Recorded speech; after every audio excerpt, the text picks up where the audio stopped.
I'm quite shocked that some of these sort of plans were in place and Liz Truss, of all people, decided they weren't worth running with. Well, the Home Office would come up with these kind of plans on a pretty frequent basis. You always need to have a battle plan when it comes to what you can do with borders, what you can do with security. So I'm not surprised. What I am surprised about is Liz Truss refusing to look at it and binning the proposal entirely. Now, there are problems with it. It depends what entry routes you want to cap. It depends what visas you're going after, whether you're going to increase fees.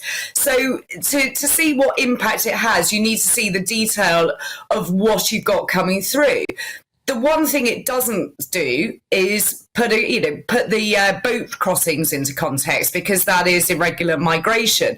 So it really depends what you want your immigration system to be, what vacancies you have, and what you're actually trying to do. Because if all you're after is bringing down a headline figure, then that's the way. But if you want to make your immigration system sustainable for the future, then you need to think it through better. Well, the suggestion from what has been leaked already is that it was just that. It was a proposal that would simply cut figures in order to be in line with the Tories' 2019 election promises, and wouldn't actually have looked at the illegal crossings at all. Is that how you understand it?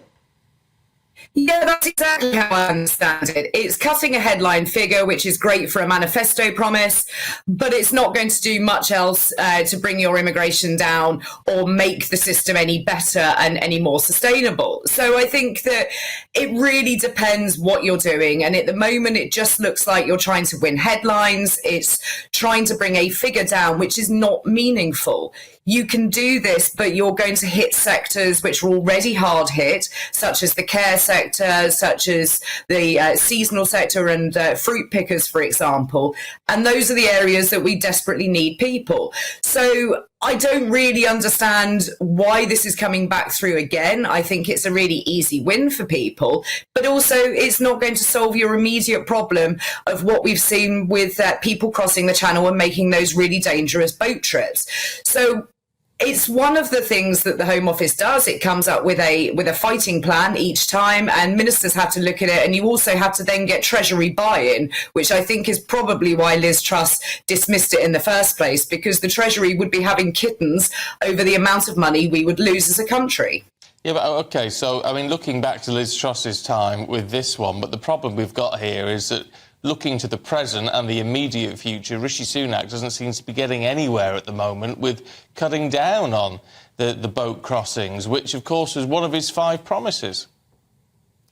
Well, I think it was always going to be a promise that was doomed to fail. And I think I've spoken with you both before on this.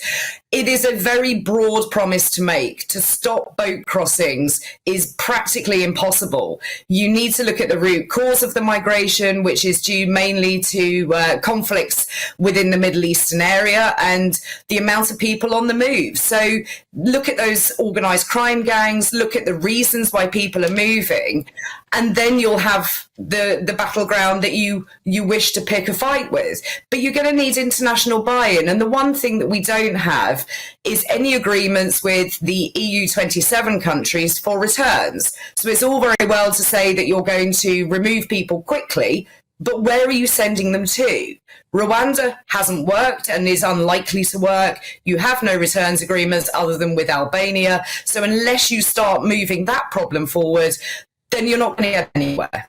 Yeah, but sorry, Anne, I was just going to say, but we had when we were in the EU, we had return agreements, and that didn't seem to, France still didn't want to take them back. It doesn't necessarily mean France. I can remember from my time at the Home Office, a lot of people were flagged up because they had claimed asylum elsewhere. And if it had taken too long in Hungary or Germany, for example, then we could see that they'd made that application and we would return them to those countries because that's where their application was live.